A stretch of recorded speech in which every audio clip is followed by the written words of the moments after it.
Welcome, ladies and gentlemen, to another exciting and important episode of the Vinny Eastwood Show, broadcasting live from New Zealand, the New Zealand that has its Parliament building designed by a Freemason. It's a beehive, and it was incidentally commissioned by our Prime Minister at the time, who was also a Freemason.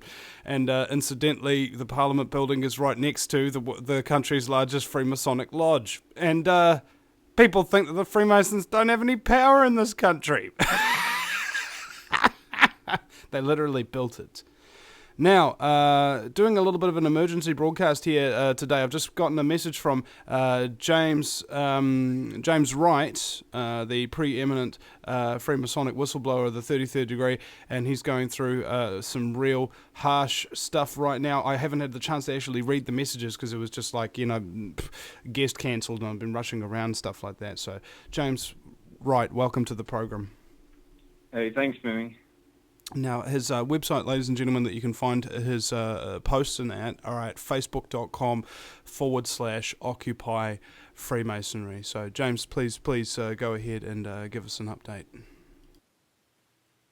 Well, all that happened in California did, and then out of the midst of all that, I had a friend of a friend put me in contact with one of the pretty big media personalities in Colorado. His name is Scooter McGee, and he's got a show here in Colorado on 1310 KFKA.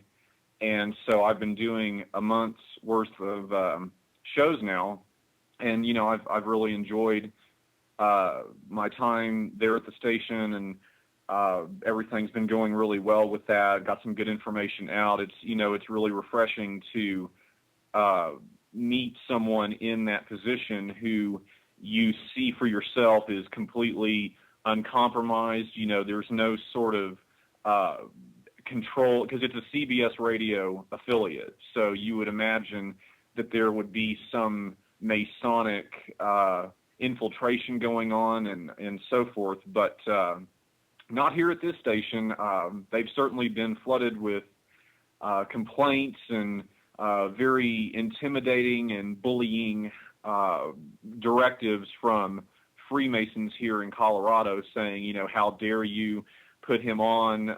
We want Scooter off the air now, and just Masons once again trying to presume to dictate to somebody how to run a station, how to run the shows on the station, what to say, what not to say, etc. And they've basically given a giant middle finger to the Masons that are saying that to them. So that's, again, it's been really refreshing. But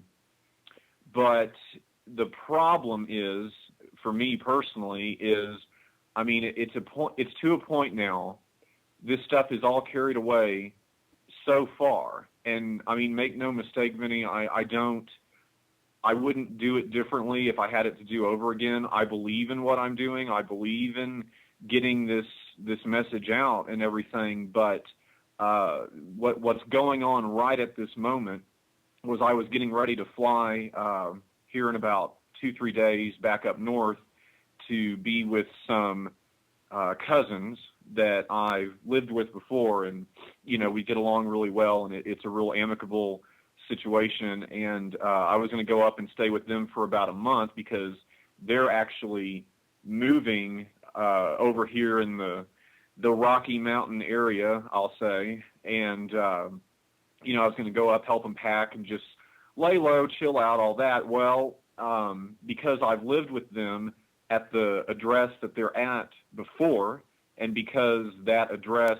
is in the hands of people wishing to do me harm, I've been telling some people, just to sort of throw people off my track, that, I'm already there and all that. Well, last night at about 3 a.m., I got a very disturbing phone call this morning from my cousin, and she was saying that they have a guest that came to stay with them for a little while, and he's been sleeping in my old room there at their house.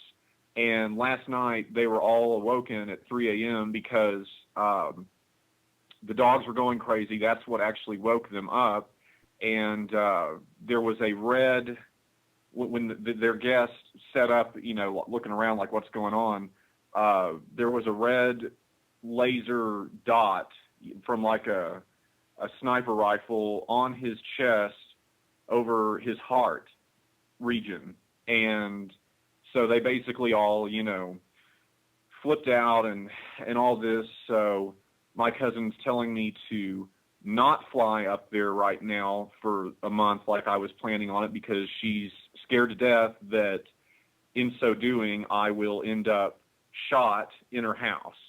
And the weird thing is, because I was saying, well, okay, but I mean, could it be maybe it was some kid out running around in the middle of the night shining a laser pointer in people's windows? And she said that no, the blinds were closed and there's a black drape on a curtain rod in front of that. So whatever this red dot was, I mean, it actually penetrated through closed mini blinds and a drapery, and found its way onto their guest's torso region that was asleep in the bedroom. And I mean, I don't even know really what to say about that. I just I mean, she's right in that clearly it's an enormously bad idea for me to go there right now. So I guess I'm just trying to stay put. I don't know.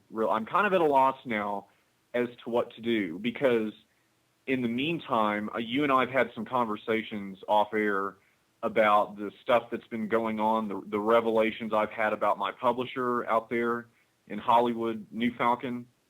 Well, it's true, and anybody can Google this. I mean, you can't make this stuff up.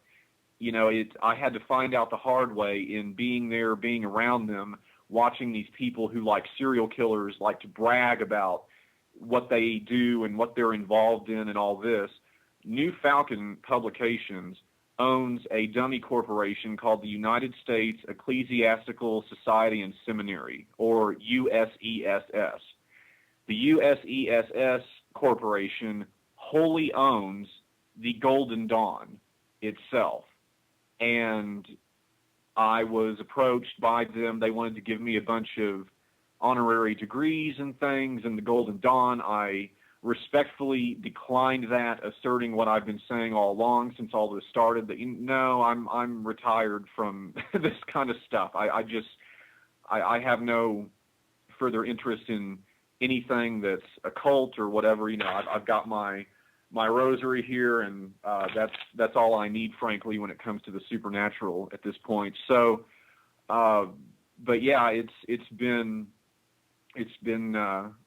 quite a battle, and it seemed like after I gave them that no answer, that's when the attitudes there in Los Angeles started to sour against me and all that. And so now I'm getting all embroiled in a big legal battle. I mean, I'm in touch with attorneys.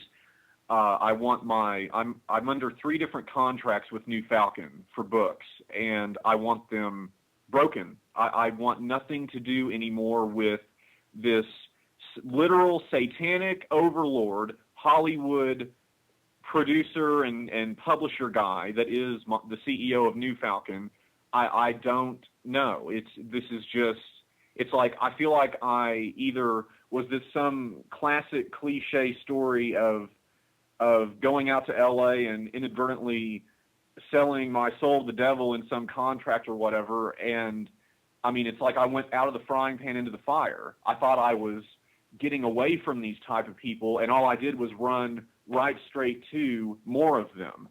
And hindsight's 20/20. That's all well and good, but I feel like a pawn and a chump, and the rabbit hole goes so deep on this stuff, it still amazes me to this day. Do you believe that the Golden Dawn is trying to make a move to take over the 33rd degree of Freemasonry, to try and, I don't know, bring it under their fold by exposing them?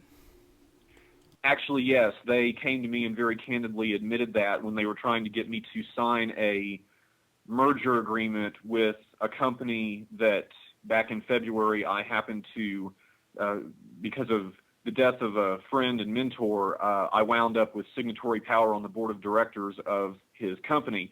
And they came to me wanting me to sign a merger with that corporation into the U.S. ESS corporation to merge the two, because the way it was explained to me by them, and these are their words, I'm not saying I endorse these beliefs or give a crap, but what was said to me was that the central ritual that's the biggest one, the most practiced, the most powerful one in the Golden Dawn is what they call the lesser banishing ritual of the pentagram.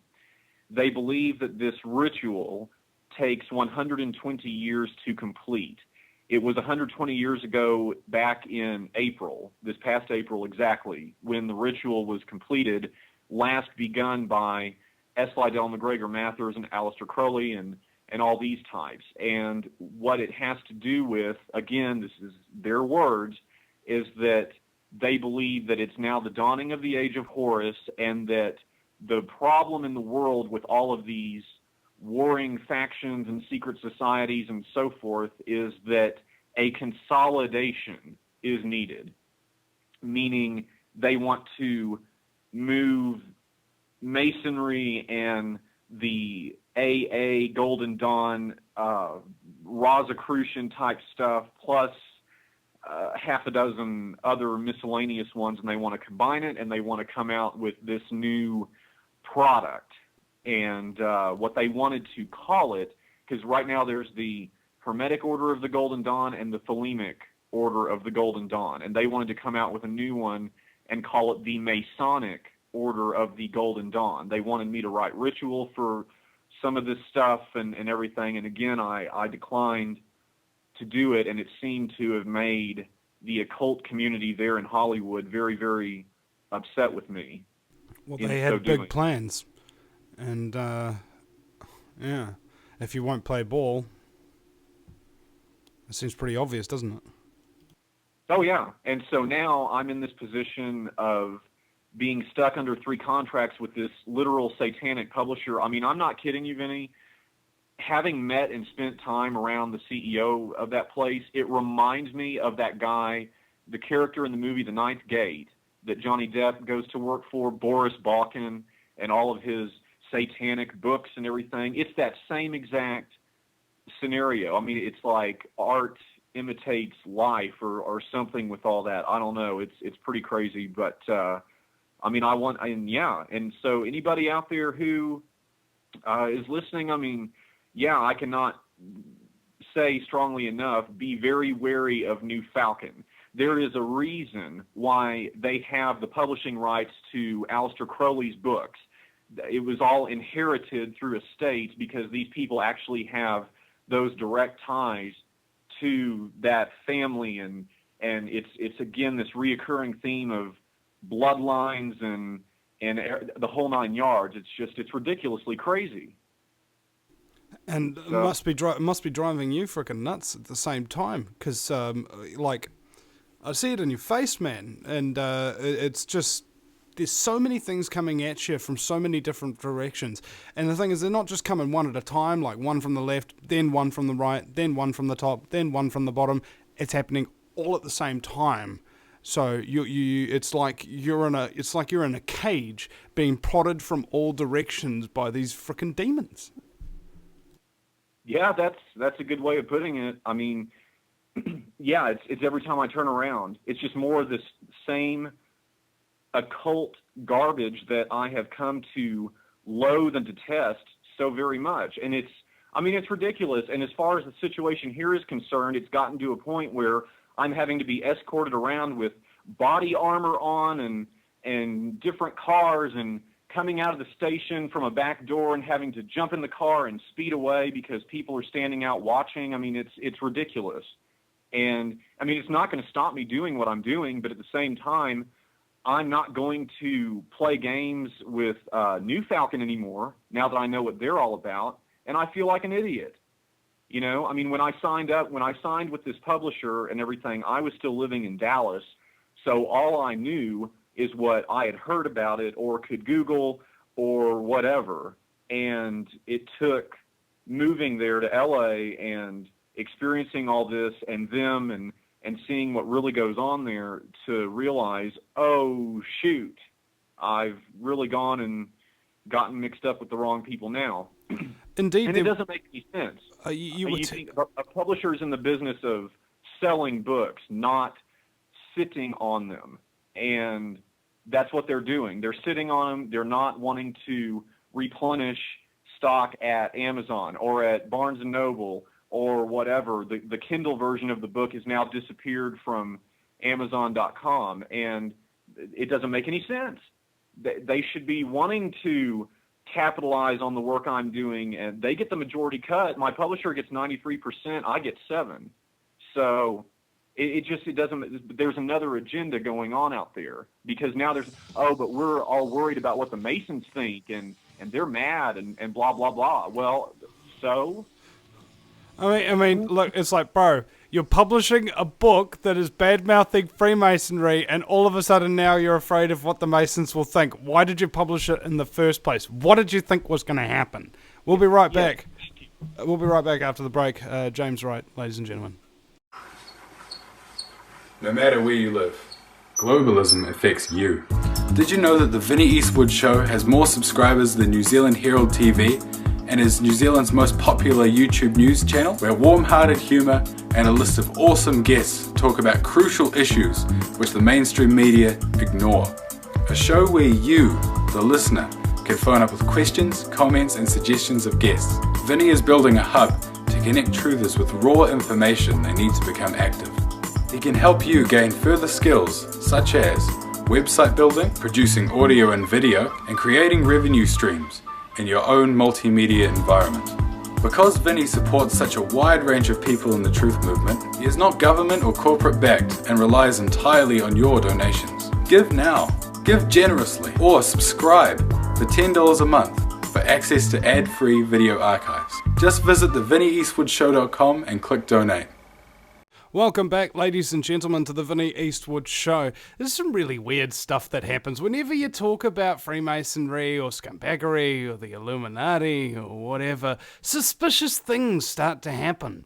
And as somebody who believes in conspiracy, that actual people come together to cause harm on other groups of people without them knowing about it, it does make you suspicious.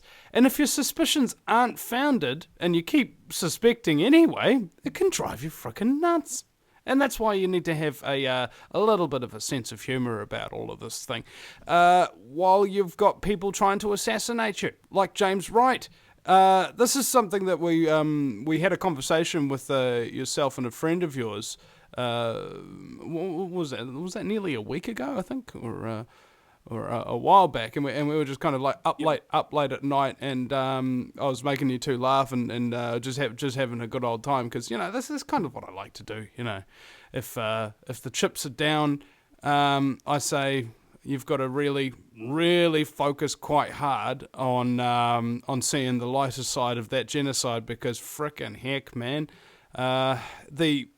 what weighs upon you, especially like. I don't know how many people are listening who've actually been living with their life under threat, all right? Not just perceived threat, like, oh, my parents are going to kill me if they find out that I took their tequila out of their liquor cabinet. I'm talking about actually going to frickin' kill you. Actually assassinating, actual assassination attempts on your frickin' life. And if you haven't experienced that, trust me, you don't want to. It is the most horrific experience that you can really go through, because, self-preservation, ultimately, that's one of your strongest instincts. And when you're threatened, and here's the worst part about it, it's not just like, oh, that happened, and now it's over. It's that happened, and now it's going to happen again. But I don't know exactly when. So you spend your entire existence totally on edge. It can break people's mind, literally.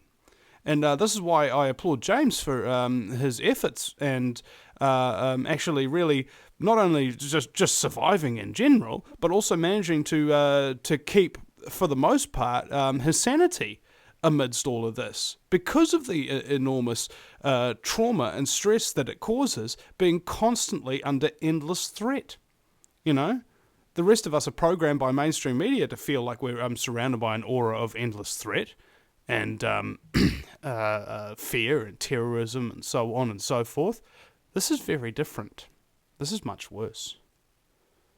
James, I don't know what you're going to do.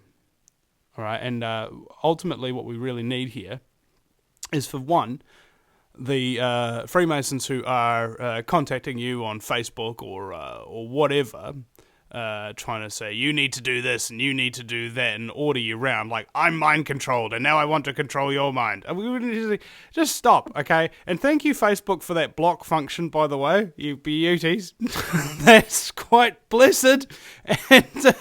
And the other element is you need people who are not tied in deeply with dark occulted mysticism to actually come out of the woodworks and frickin' help you. You know, you need places to stay that are safe. You need protection. You got to walk around with a bulletproof vest on, quite literally, and some occasions. You know, jump into cars and speed away because there's a dude in the shadow where there is no actual shadow. He casts it himself. You know, looking all Masonic and stuff. You know, this is just out of freaking control. I mean, hey, you know what? You should write a fictionalized account. You're writing your Freemason books, right? Okay, so what if you make a fictionalized, like, spy novel account of what actually happened to you because you wrote the Masonic books? Yeah, and it can be a made-for-TV movie on Lifetime, yeah. Yeah, or we could just get a whole bunch of truther filmmakers to make it or something like that, like the Masonic Revere film competition or something. Yes, the scene where I come in the door screaming and I'm feverishly punching the code into the security system and yeah. It will, like, ham it up and everything like that, you know. It'll be classic.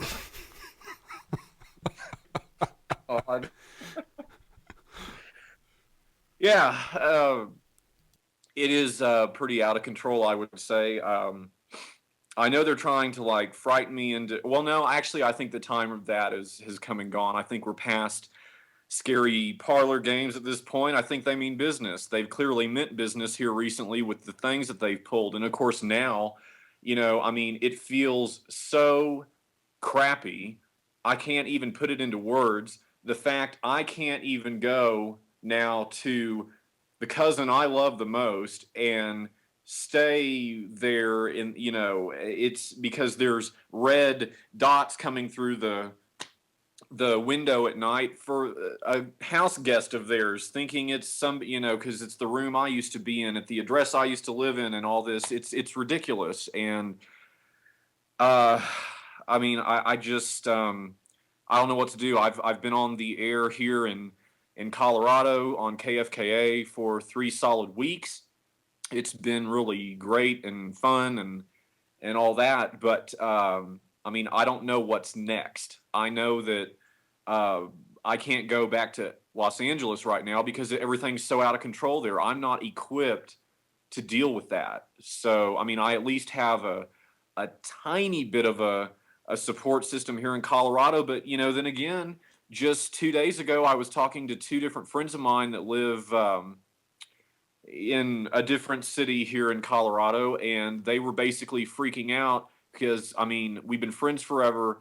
I've been looking really forward to seeing them, and I was supposed to go and see them for like 4 days and go do some touristy type things and just try to relax and have some fun. But they got together and talked about it and called me back and said to me, and I quote, having you down here would be akin to having Edward Snowden over to visit. We don't want to put ourselves in that line of fire. And I mean, I can't say that I blame them, you know? I mean, I don't know. It's one of those sort of situations where either are you fearless or are you not? Because there's a lot of people that surround the truther community, and I know you know this, who like to say that I'm going to get involved, I'm going to get active, do this, do that. But at the end of the day, a lot of people actually don't, because they don't want what comes with this. And I mean, that's a personal choice. So Yeah. See, my perspective on it is there's no lessons that you could ever learn that are worth learning if you don't suffer greatly and lose something as a result of it. yeah, well, I mean, I've practically lost everything in doing all this. So I Everything mean, even except your life and your MacBook. yeah, basically. I mean, let's say there was a big speaking event here tomorrow or next week. Now I'm all wrapped up in this ridiculous struggle with New Falcon, trying, and I've still got to. I mean, if there's a lawyer out there listening, I could use some legal advice because right now I'm having to call around and shop around with attorneys, and of course all the while every phone call taking a risk that one could be a Mason and just blow the whole cover on everything. So I mean, it's a nightmare from hell. It really is. I don't know what to do. I don't have any answers right now as to what to do next, what's coming next. I don't know. So Something tells me that precisely what needs to happen will just suddenly appear out of nowhere. This stuff always happens. Like that time that they tried to assassinate you by I think maybe something was detonated underneath your car and somebody shot out of the window as well at the same time. Incidentally, somebody who was really, really close to the accident was a Marine and knew who you were and turned up just completely out of the blue and basically helped you to get everything sorted and protected you and basically played your guardian. And I expect that's kind of what happens when you're doing something basic, for lack of a better word, in service to God. That's what happens. You just get things that just turn up to you, wings of angels, as it were. You just have to make the choice, and I think that's what religious texts teach people. Is that's the thing about angels and demons, is that demons try to corrupt your choice. They try to control you, and that's what Freemasonry does. Whereas angels don't. They make sure that you have your free choice, and they only help you if you choose to let them. yes, it's like the old adage of inviting the vampire into your home. I mean, I can't. Yeah, I mean, don't get me wrong. There's moments when I get frustrated with this that it would be very easy for me to fall back into my programming of the way my life once was and try to use those avenues, call upon contacts I have in secret societies, play with magic and a whole host of other supernatural things, but I refuse to do it. I've sworn all that stuff off, and I stay true to my word. So I'm armed with my rosary, blessed from Saint Vincent's Cathedral, and uh, that's Was that my cathedral? Was it? yeah, yeah, yeah, a big statue of you out front. Yeah, Yeah, with the beard and everything, just like the Buddy Christ, Hey. yeah. And it's a statue of you kicking a Mason. Yeah. Yeah. Like in the head, like, oh, you knocked off my Masonic ring. Hey, and I was just wondering as well, if you had to escape, what country could you go to where they wouldn't find you? I guess the planet Mars. I don't know. Because I know that Freemasonry is very up with the play in the Western countries, like New Zealand, heavy Freemason presence, same as Australia, America, and England, and I presume Europe as well, and that would also probably tie in Canada. So if like South America or Asia, maybe? South America is a very bad idea. No, the Masons there take that very, very seriously. Those degrees and everything else are like lifetime achievement awards down there. They're very serious with that. I've met a bunch over the years, and no, enormously bad idea. Even third world countries in sub-Saharan Africa, you will still find a Masonic lodge or whatever. So it's just the whole. There's nowhere to run really, other than to keep dodging around and going and doing different engagements in different cities and this whole thing that I've been doing. But other than that, I just, like I said, I'm out of answers. I don't know what to do next. It's really starting to just, I don't know. I'm to a point where I can't even think straight at times. How much sleep are you getting? Not much, I presume. No, I've been having a ton of nightmares. I get maybe 2 hours of sleep at a time, sit straight up in bed like, I mean, really raunchy stuff. And I've never really suffered from any kind of nightmares or anything in my life. So that's a new experience. So, well, the sleep deprivation is not good, man. I mean, like, just for your health alone, you become far more prone to illness. Your bodily functions start to shut down over time through prolonged sleep deprivation, and indeed it can even cause insanity if you haven't had enough sleep. It's just like, man, that guy sounds freaking crazy. It's like, bro, he's only had like 4 hours sleep in the last 2 weeks. What did you expect? And I presume that this is what happens to crack addicts as well.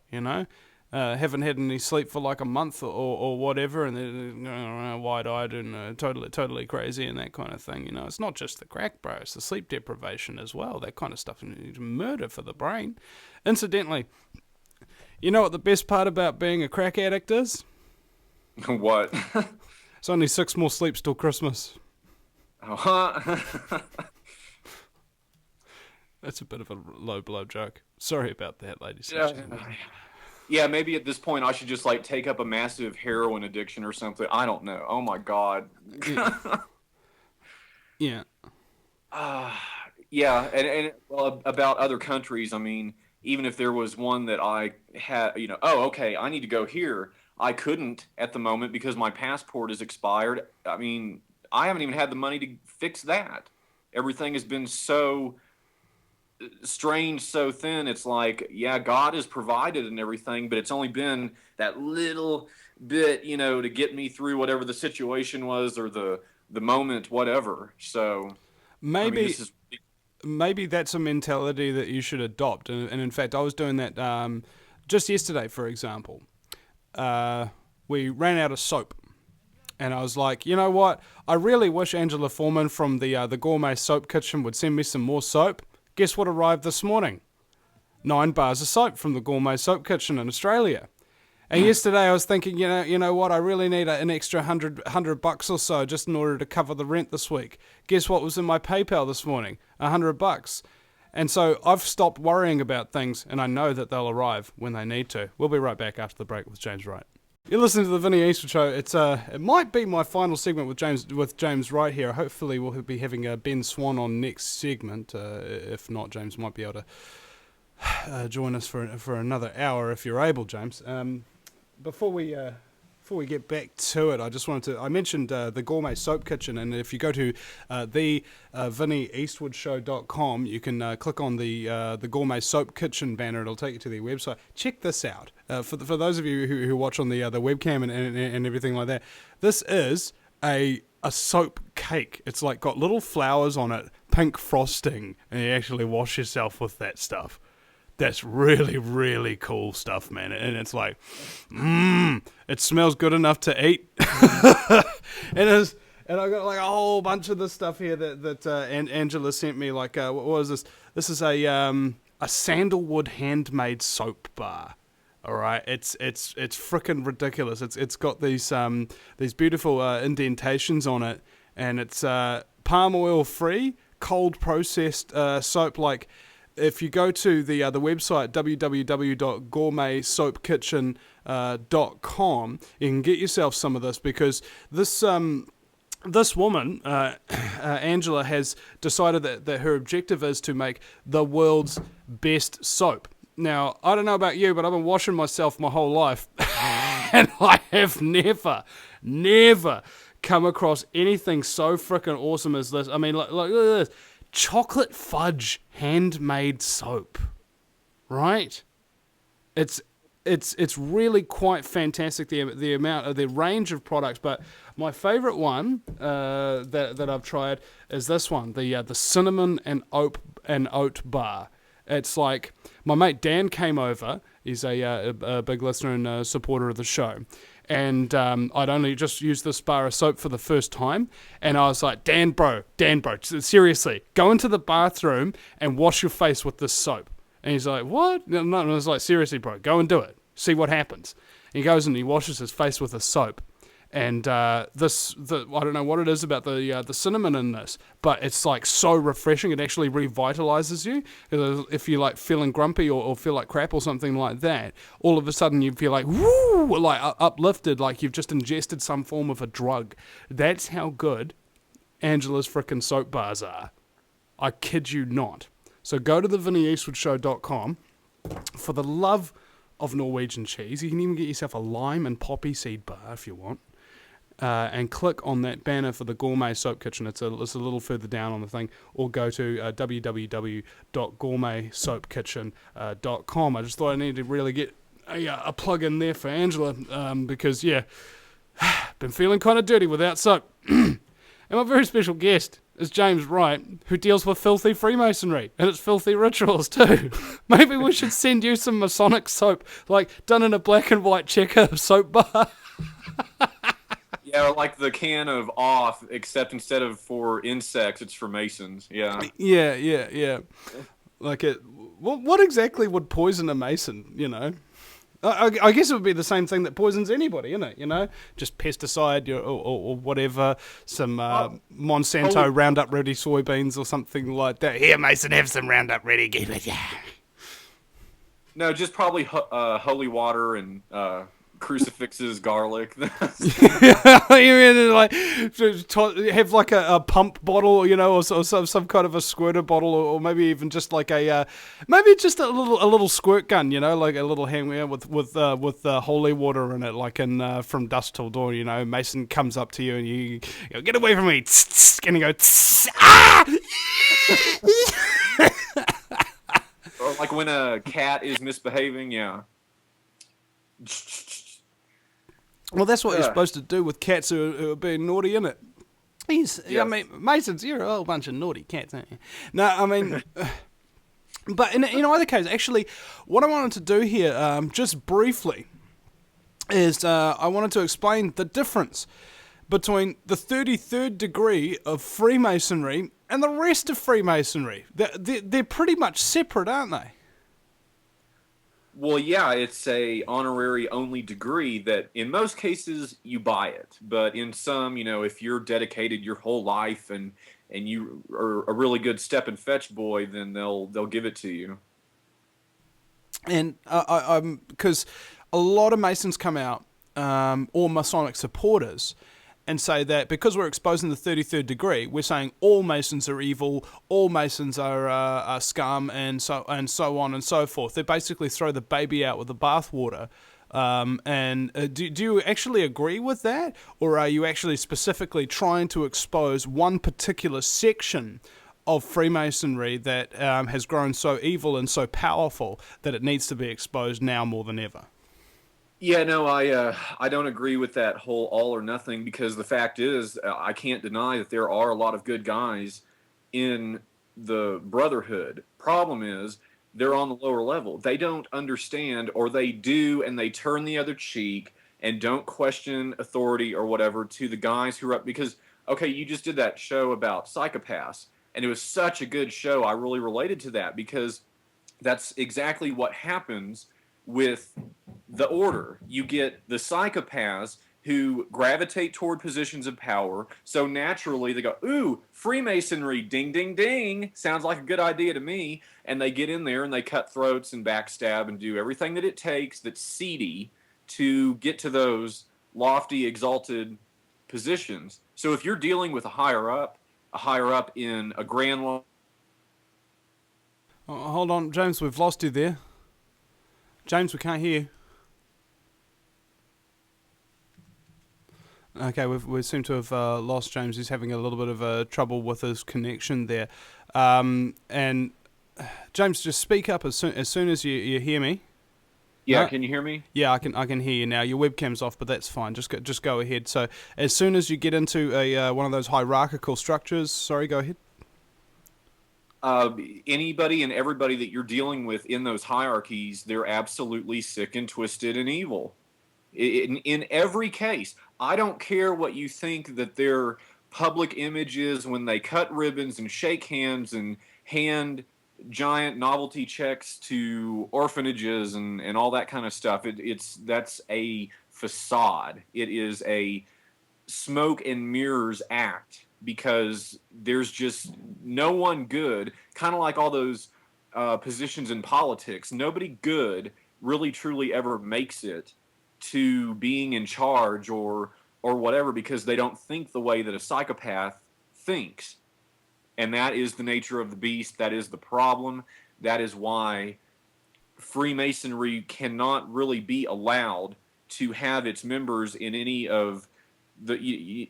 If you're in law enforcement, or if you're a judge, or if you're a public servant of any kind, it's not compatible with Freemasonry. And of course, Freemasonry promotes this image that it is, but the truth is, it isn't. It's a conflict of interest. It's making these people loyal to another entity, which is not what that public office or whatever is.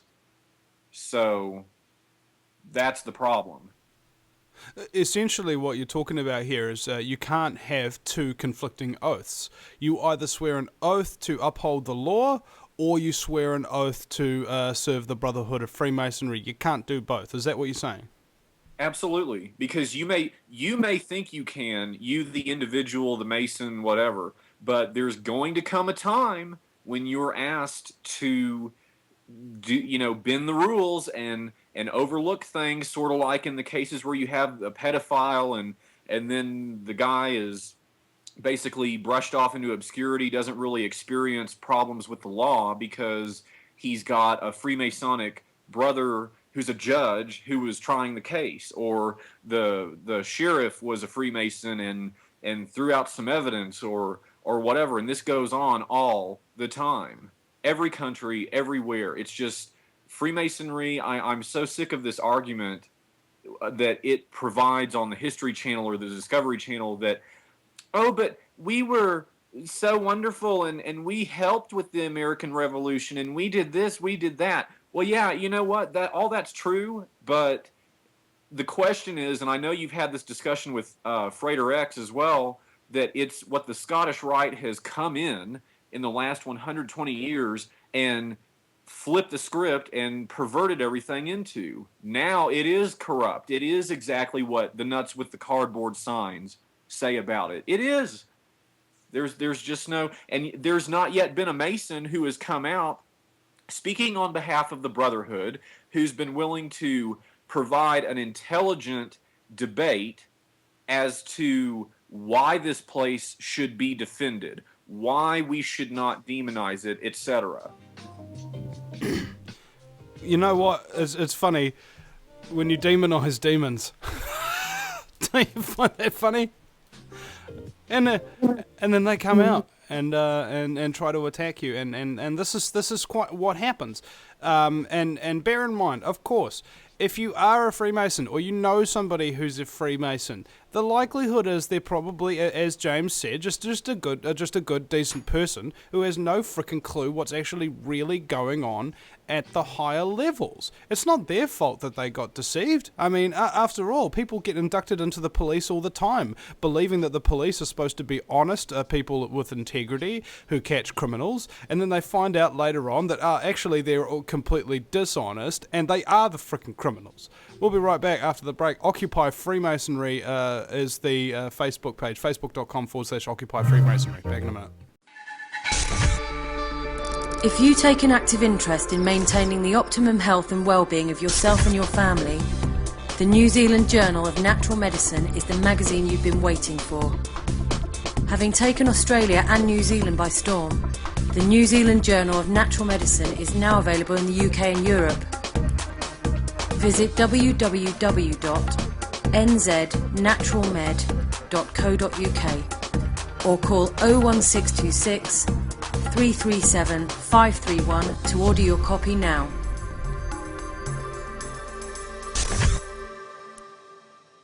Welcome back, ladies and gentlemen, to the Vinny Eastwood Show, broadcasting live on AmericanFreedomRadio.com. And, there's I don't know why people, some people dislike this show. And what's interesting, James, is some people recently have told me, I like when I go out to protests and stuff like that, I do these sort of angry megaphone rants, and they get like 65 likes and 0 dislikes. But there's always a comment there in the section saying, "Oh, Vinny, you're not going to get through to people if you're angry." Really?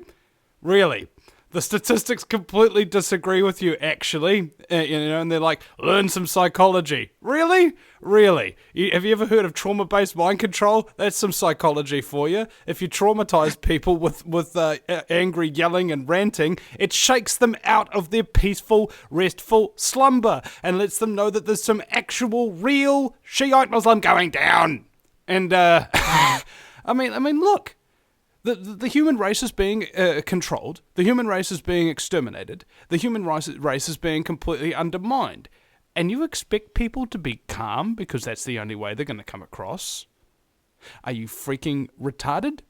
Are you out of touch with reality? Yeah. I mean, quit making excuses.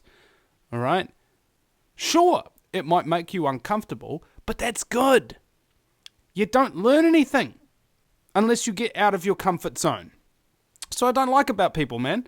They think that being comfortable for their entire existence is something that's actually beneficial to them. No. That's like sitting on your ass for your entire existence and never getting any exercise is beneficial for your existence. Your muscles atrophy. You become weak. Get some emotional backing, ladies and gentlemen. Get angry. Do something. Anything. Not because you have to, but because you freaking well should. Okay? It's the right thing to do. And eventually, you'll learn to control these emotions, and you'll be able to put them out and think. Because, most of the shows, I'm particularly calm and, very reasoned and that kind of thing. And occasionally I'll get angry, but sure, who doesn't? Sorry for having real emotions. Maybe I should just, wear a Masonic tie and have it choke the life out of me like a leash. And my very special guest is still James Wright. And I wanted to ask you, at what point did Freemasonry go from the basically the supporters and funders of the American Revolution to cast off the evils of the crown? How did it go from that, bearing in mind, ladies and gentlemen, that most of the founding fathers were Masons, how did it go from that to a satanic occult organization? How did that happen? Well, when did it happen? Well, it was mainly the roughly 1820 to 1880. There was an explosion of corruption in the order. Then from 1880 to 1900, there was equal explosion of this occult stuff in the order because, okay, you'll have Masons who will defend the place and say, oh, well, but when you talk about people like Aleister Crowley or the Golden Dawn or the OTO and these things, well, that's not Freemasonry. So you're talking about, you're comparing apples to oranges. Well, no, that's misinformation, because the fact of the matter is you can select any single occult order, secret society, any of them. You pick one, put all their names in a hat and draw one out. And what you're going to find is it was begun by Freemasons who were creating a sort of a new sect, if you will. That's the way that the Golden Dawn came to be. MacGregor Mathers, Aleister Crowley were all 33rd degree Masons who were basically bored with the goings-ons that they found, I guess, to be not quite occult enough or a little bit stale. And so they expounded on that and took it in directions of high magic and the Kabbalah and so on and so forth. Now, before Crowley, over at the OTO, the Ordo Templi Orientis, that was actually founded in Germany by a guy named Theodor Reuss. Royce was a descendant of the Bavarian Illuminati. So here again, you have this merry-go-round of Freemasonry was always in existence, but then you had the Bavarian Illuminati, which kind of stemmed from that. But then the Bavarian Illuminati was outlawed in Germany, so it transmutes and it becomes the OTO. Then the OTO, working in conjunction with Freemasons, gives birth to the Golden Dawn. Then the Golden Dawn takes over, and as far as high magic and all that is concerned, and starts putting its initiates in key places around the world. For example, that generation, Mathers, Crowley, Bailey, Blavatsky, all of them, their proteges and aspirants were the next generation of names like Jack Parsons, Israel Regardie, L. Ron Hubbard, who founded Scientology. All that stuff goes back to Masons and the Golden Dawn working hand in hand.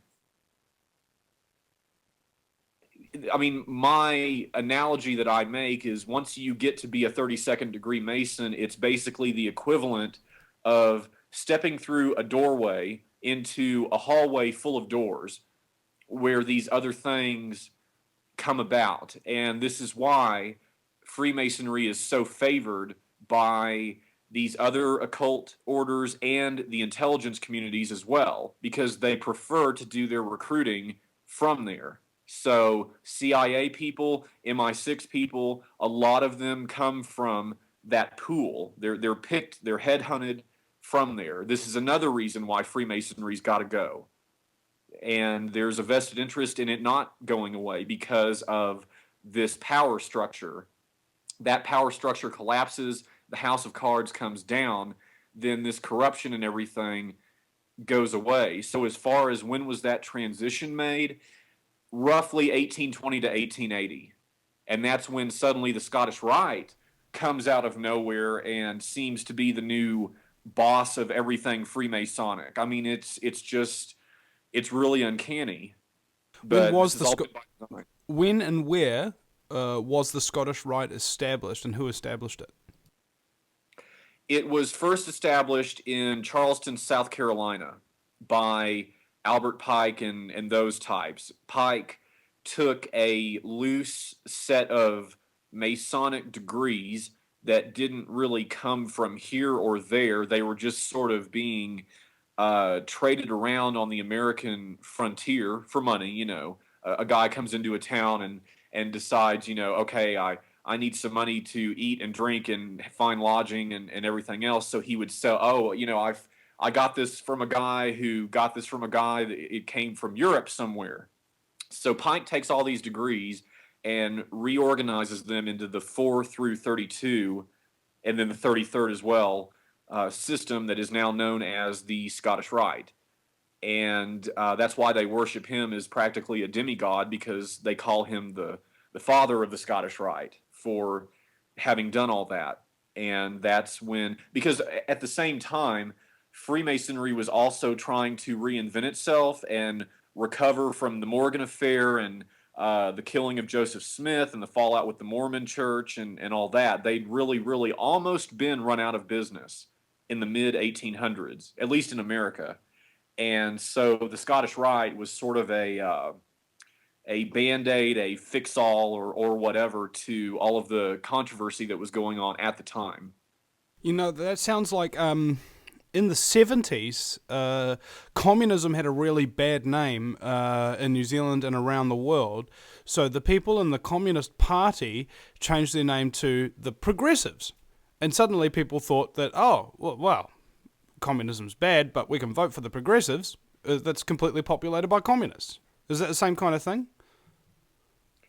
Yeah, basically. Or you could also equate it to politicians and lobbyists. The Freemasons being, well, both. I mean, it's, if you make the rules of the game and then you play the game, it's going to come out in your favor all the time.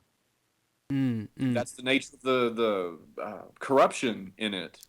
Now, you mentioned the Morgan affair and Joseph something. I'm not familiar with those cases overly. The Morgan affair was William Morgan. He was a Mason out of Batavia, New York, and Joseph Smith was the founder of the Mormon Church, who they call their prophet. I don't.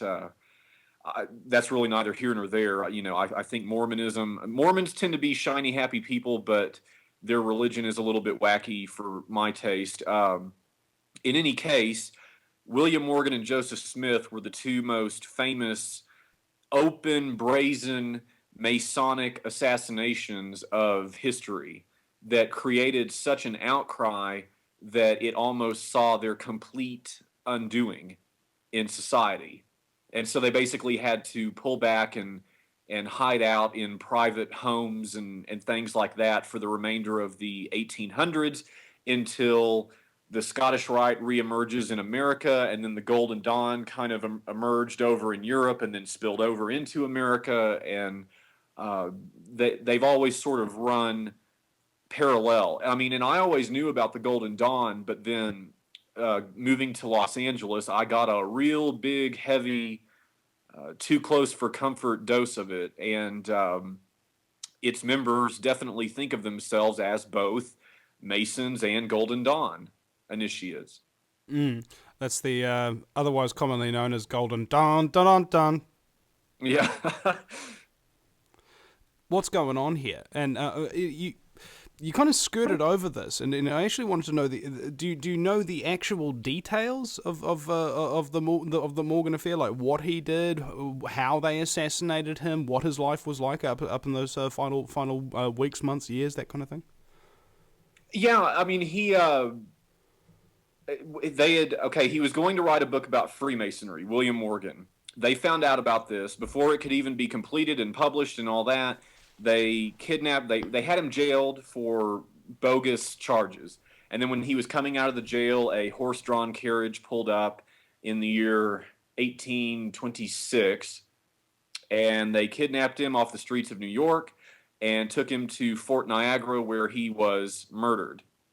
And the entire population found out about this. I mean, the killers bragged about it, and it created such an outcry that it actually resulted in the formation of the anti-Masonic Party, which later became the Whig Party in America. You had people like John Quincy Adams and Millard Fillmore and all these former glorious presidents and people came out very publicly and condemned the entire order, as did most of America and the world at the time. And then of course, the Joseph Smith thing was the same type scenario, except that Joseph Smith was a Mormon, was a Mason before he was a Mormon. So it is postulated that the Mormon temple rituals are basically one and the same of the Masonic Blue Lodge rituals. And the Masons sort of felt that he plagiarized that material and gave it to the unwashed masses or whatever.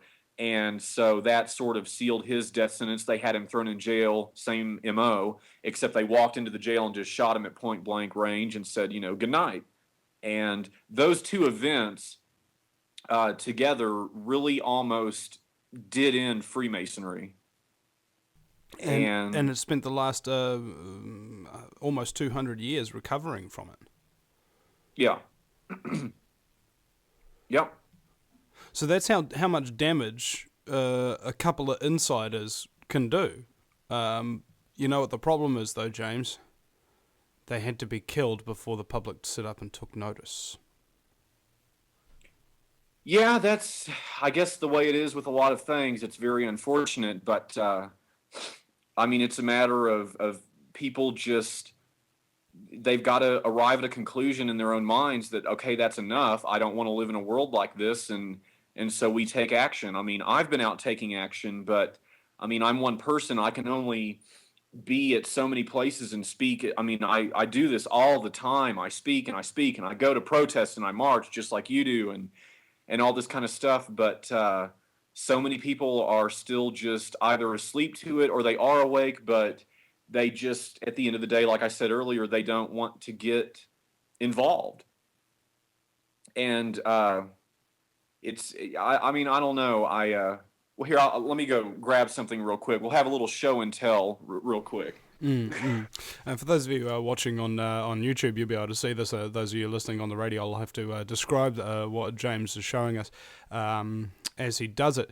And, it occurs to me that there's really quite a lot of material to get through, and you can't just listen to one show or two shows or even 10 shows and suddenly know everything there is to know. I mean, like this is the result of what would take somebody maybe 10, 15 years of pretty intense research in order to really come to a lot of the conclusions that James is simply giving us straight off the bat.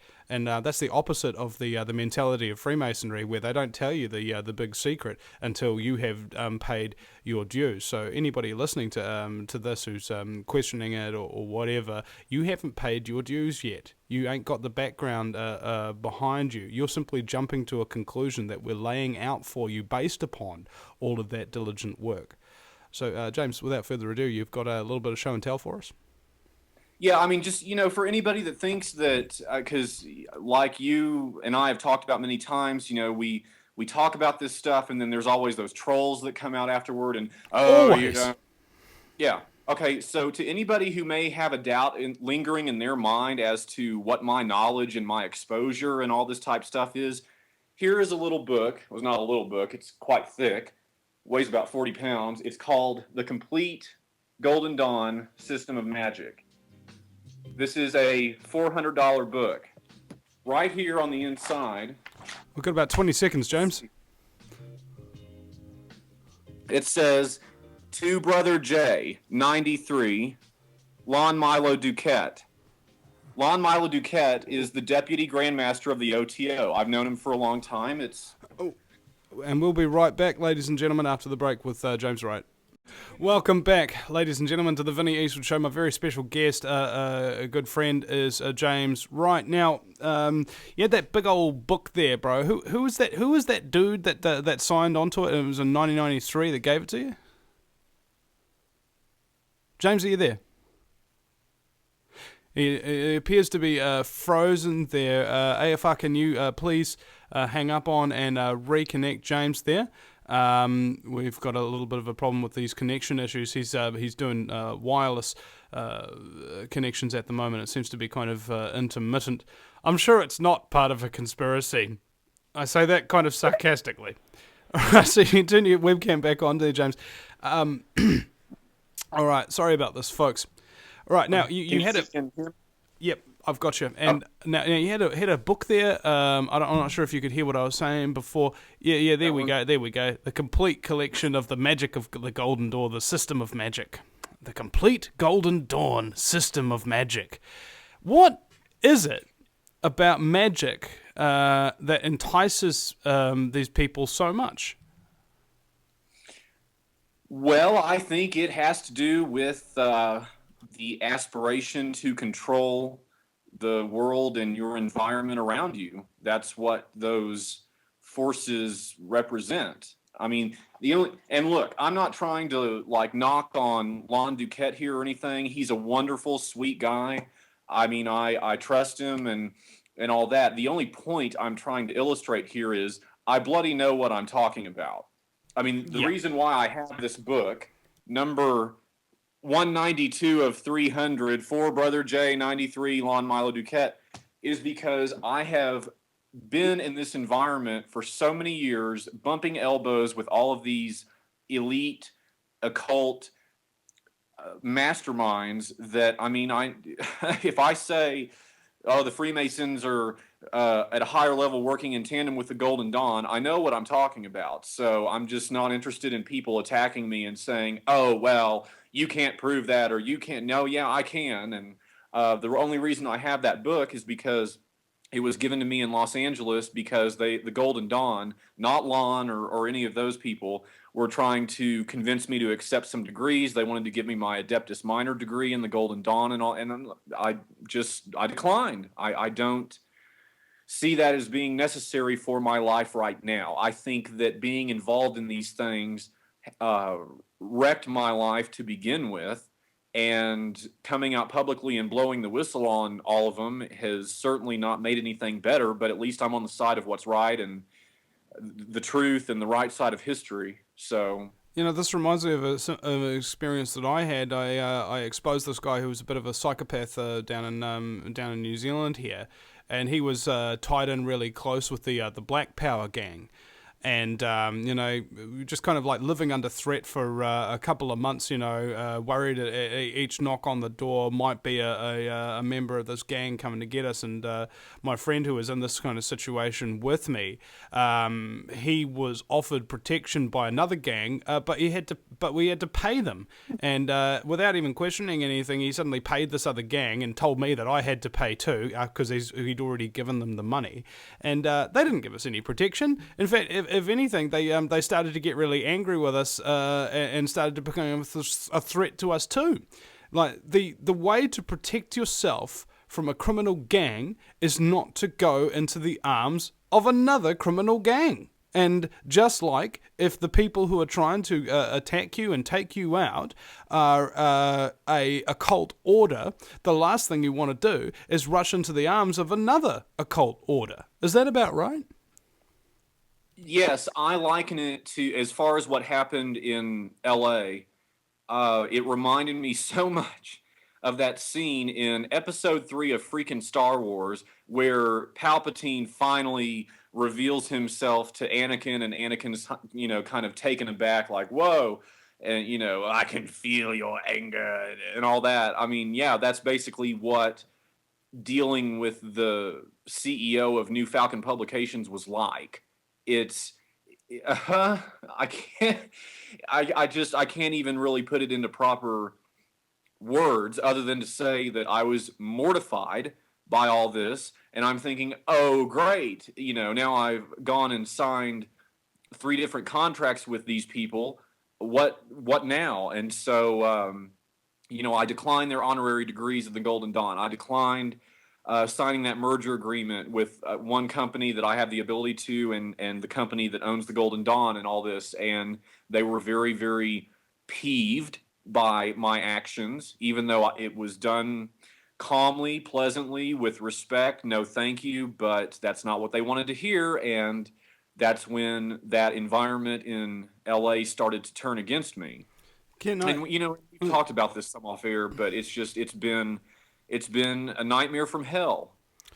Quite literally, as in like the movie From Hell, where and indeed, there was a compound that New Falcon had given you, a very secure compound, and inextricably people were starting to come in out of the frickin' woodwork to put like things on your windshields and so on and so forth.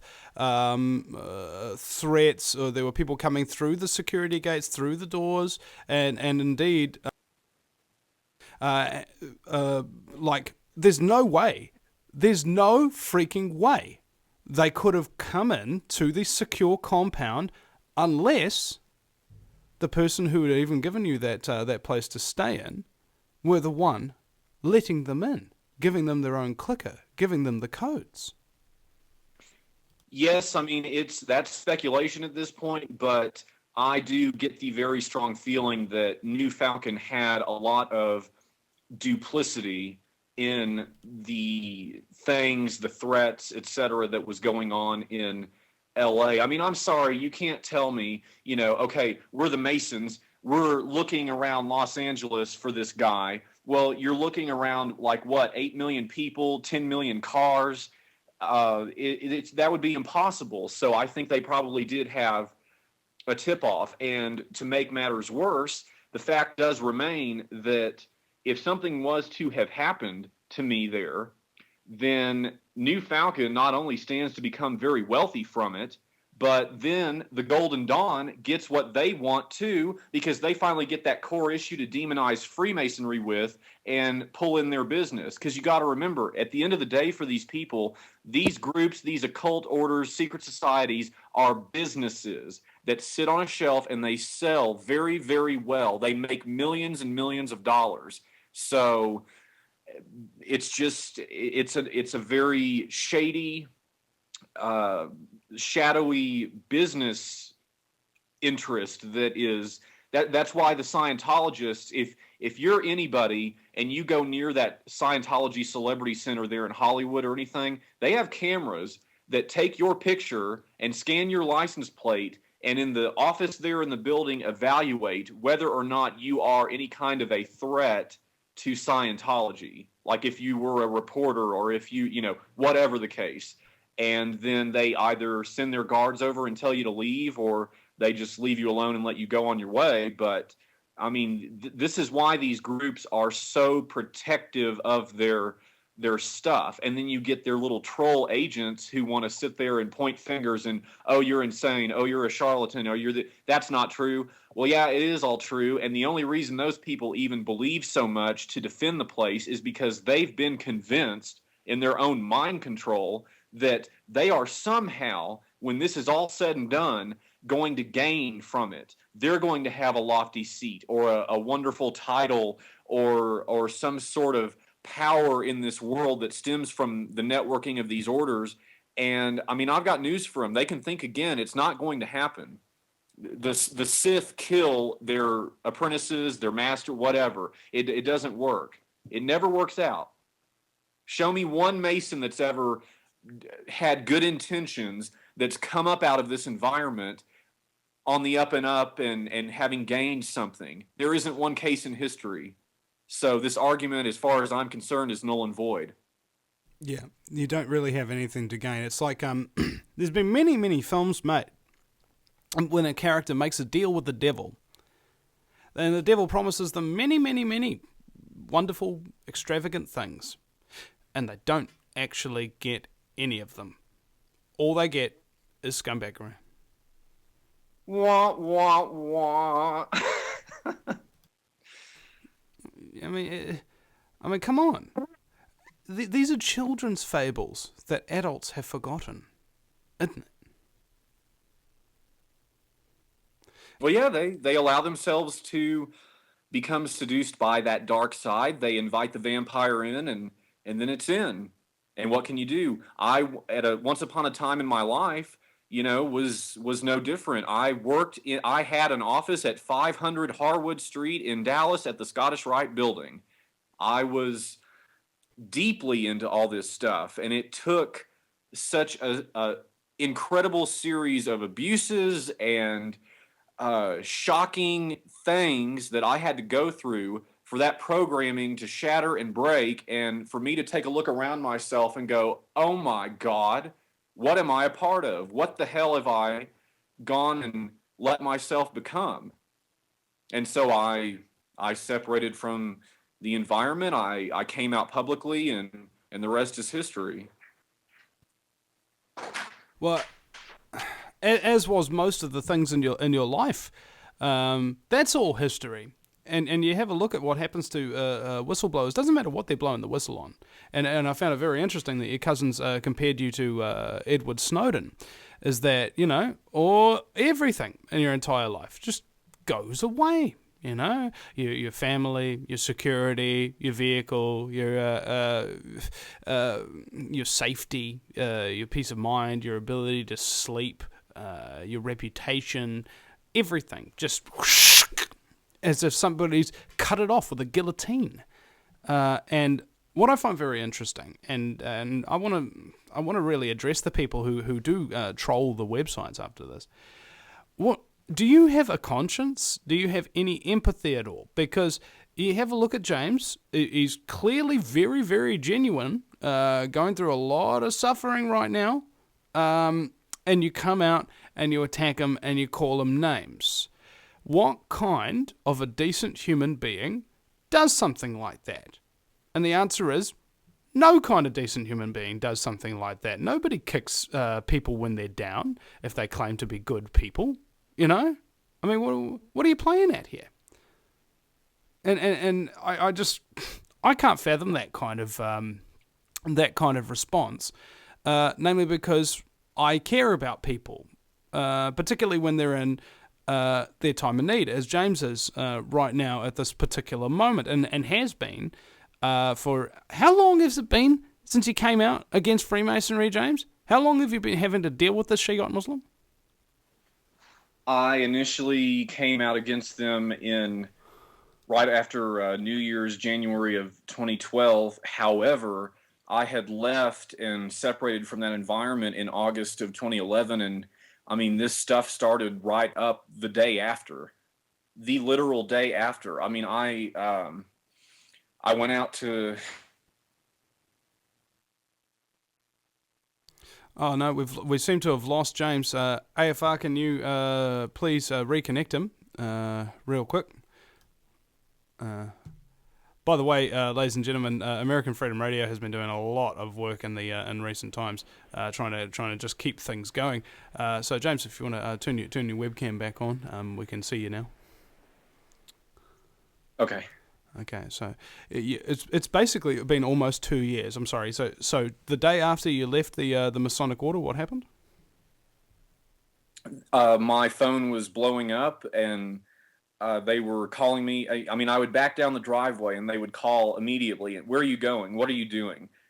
What are you feeling? Who are you talking to? And all this kind of stuff. And I let it alone and avoided them and did not return their calls and all that. And then I, I was went and put myself into some therapy, talking to a psychologist about everything that had happened, because I wasn't able to sleep and it was all really freaking me out. And that's when I made the decision to take steps to protect myself and sound the alarm, come out publicly, do all that. The book was basically, it was no ordeal to write it or anything, because it was mainly taken from a series of like my own diary entries and whatnot. So it was just a matter of organizing it. And then here comes New Falcon, and I'm thinking, oh, okay, great, wonderful. It's someone out there really cares. Well, that's exactly what they wanted me to think. I'm like, oh, well, wow, I didn't even have to call a literary agent. I've got a publisher immediately banging down my door wanting to sign me under their label. How wonderful is this? And I mean, I thought that for the better part of a year. It wasn't until moving to Los Angeles and being right around the core of these people with that side of things that I figured out, okay, evidently I've been some sort of pawn, and I think their agenda the whole entire time was to try and promote a flop and discourage me and get me to fade off into obscurity. I don't think they ever counted on this exploding and gaining the momentum and the public outcry and everything else that it has. And they seem to be very upset about that. Why do I have emails from New Falcon telling me to quit going on the air and quit speaking publicly about all this? Don't they want to sell their damn books? Yeah, I mean, it's like, we'll be right back after the break at thevinnieeastwoodshow.com. Welcome back, ladies and gentlemen, to the Vinny Eastwood Show. I've got to give big props to our producer, Adam. This show has been plagued with technical difficulties, and he's just Johnny on the spot, just boom, boom, boom, like a radio ninja. Big props, brother. Okay, now, James Wright is my very special guest. Final segment here. Got about 12 minutes or something. So what have we covered so far today? We've covered your living situation and how there really are real threats on your life.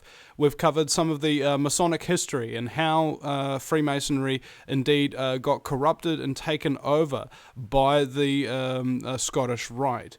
We have covered some of the assassinations by Freemasonry and some of the dark past of that particular scenario. We have covered how a lot of Masons are indeed just an ordinary, good, decent people who are simply misinformed, that they think that they know everything because they're on the very, very low levels where they don't actually tell you anything. And we've mentioned the trolls, which are very much like these kind of people who come out and attack James, saying he doesn't know what he's talking about, or he doesn't have the evidence, and so on and so forth, when he clearly does, and he's even literally written the books on it. What else is there to really cover at the end of the day? Because I know that you're feeling tired, James, and thank you for giving some of your time up to be on this broadcast with me today. But really, there's probably thousands upon thousands of different other topics that we could touch on. Would you like to shift from the Freemason topic altogether and talk about something completely different?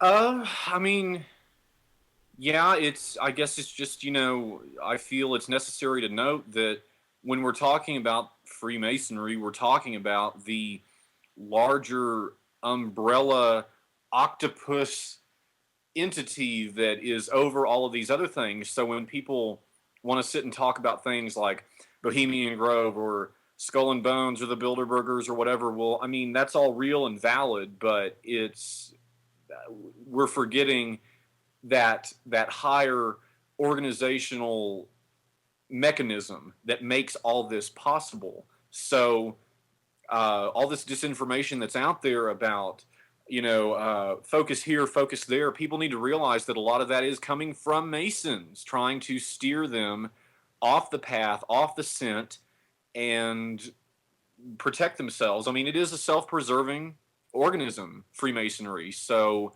that's to be expected of it and its adepts, members, whatever. So, I mean, we can talk about anything. I've been doing radio here at KFKA 1310 in Colorado for a month now, and I feel like we've only barely scratched the surface of 3-hour shows.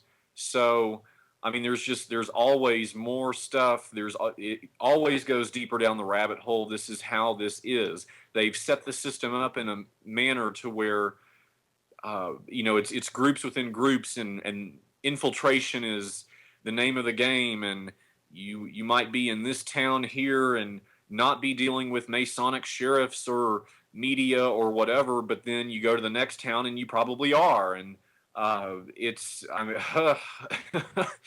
so it can get very confusing. It can be very daunting. I understand that. So it's just going to require a lot more of a committal on behalf of the public to it as an issue. And I mean, that's what I hope to accomplish with this. We've got to bring them down and stop this. Well, and you've indeed launched a petition to outlaw secret societies, haven't you? Oh, yeah, but remember it was for having done that. Now, you can go on whitehouse.gov and fill out things, and you can talk on the mainstream media here in America about the government flying planes into buildings. You can talk about all the evils of Bohemian Grove. You can talk about politician corruption and corporate soft kills and poisons and Monsanto and all this stuff. But the minute you start to say the F word, being Freemasonry, you are censored. You have 4 different constitutional rights violated, and there's no explanation given. So yes, I had gone on whitehouse.gov and filled out that petition, but within a matter of hours, it was mysteriously removed, and now my ability to go onto www.whitehouse.gov has been removed as well. I've been blocked. So clearly it's an issue that DC, the White House sitting right across the street from the Supreme Council building, does not want to come up. So people need to write the mainstream media. They need to tell various personalities in the public eye that they want to hear about this, that they want the issue tackled, and not with the Masonic apologists that the Supreme Council dispatches, like to the History and Discovery channels, to sit there and tell you that, oh, all the founding fathers were Freemasons, it's so wonderful, we donate to charity, nothing to see here, move along, please disperse. That's just not it. That's a sack of lies and manipulations. No, so, I mean... You recall towards the start of the interview how I was talking about how you can make a spy novel thriller about just the things that have happened to you since releasing your books and everything like that.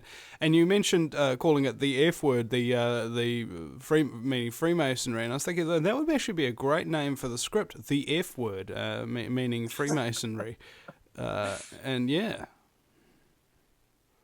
Well, I mean, I've been living in Hollywood this year. I'm not there now at the moment, but I did come to an understanding that there are various persons in Hollywood, like you hear about Keanu Reeves and Woody Harrelson and Charlie Sheen and all these types, but I've had someone else in the entertainment industry, it's actually someone you and I both know, tell me that at the end of the day, those people are never going to challenge Freemasonry because they know that's basically sacrificing their future in Hollywood. That is the case, and if anything, it would have to be a very independent film indeed. And of course, those independent filmmakers would wound up dead in a ditch, cut into 8 pieces, and ruled a suicide by the coroner, who happens to be a Freemason. I mean, it's so ridiculous. It's as far as I'm concerned, it's just more disinformation. This notion that like the Jews control Hollywood or whatever. Oh yeah, I hate those people. I went plenty of places and saw plenty of powerful situations and environments, and I never once saw one that was Jewish. They are all neck deep in the occult. Yeah. And for those of you who watch on the videos, behind me, there have been picture after picture of Masonic flaws and symbolism, all lifted from Hollywood movies. Okay, and I've got a whole folder called 33, which is just every single bit of Masonic symbolism that I see when I'm watching any given film. Okay, I just take a screenshot and make sure that it's in there. I'd love to make the documentary 33. That'd be great, just to show people there's the intense saturation of Masonic symbolism in Hollywood. It is unavoidable. Virtually any massive film that you could ever conceive of is just loaded with the stuff. It's not a freaking coincidence.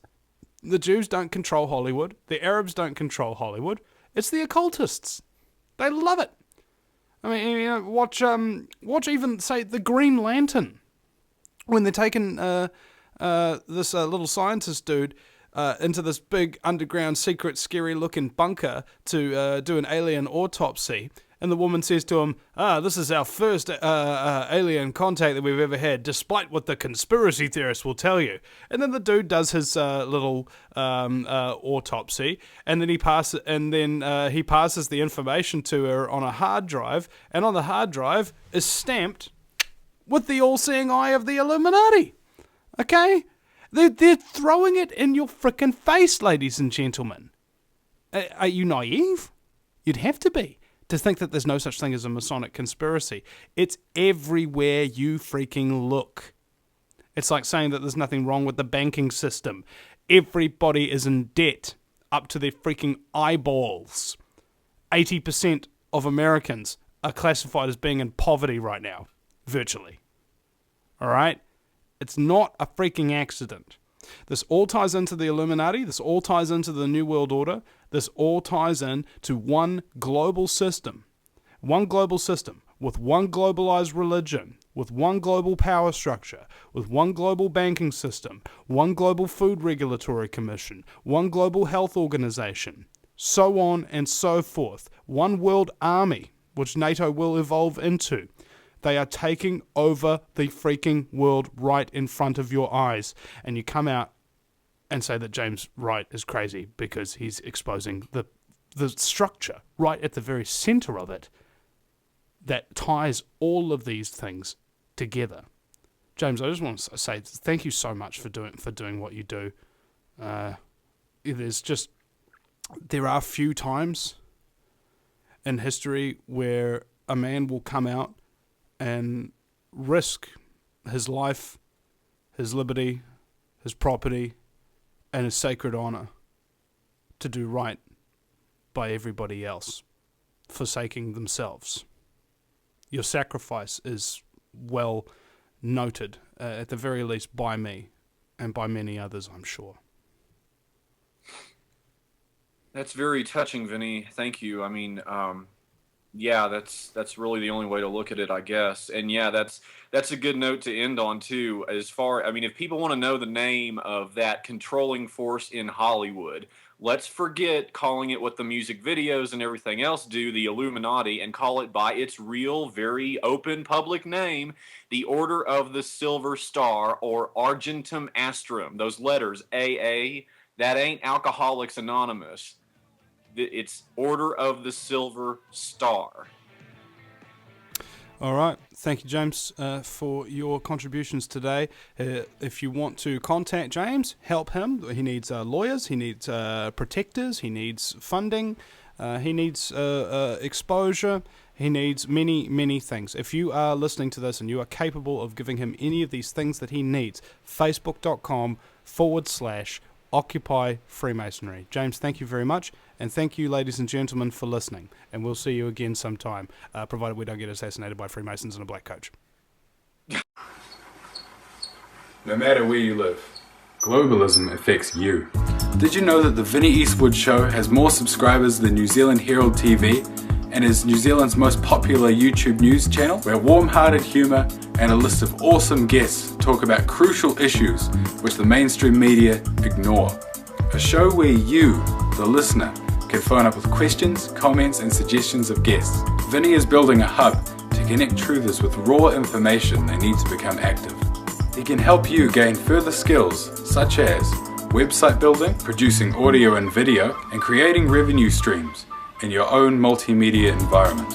Because Vinny supports such a wide range of people in the truth movement, he is not government or corporate backed and relies entirely on your donations. Give now, give generously, or subscribe for $10 a month for access to ad-free video archives. Just visit thevinnyeastwoodshow.com and click donate.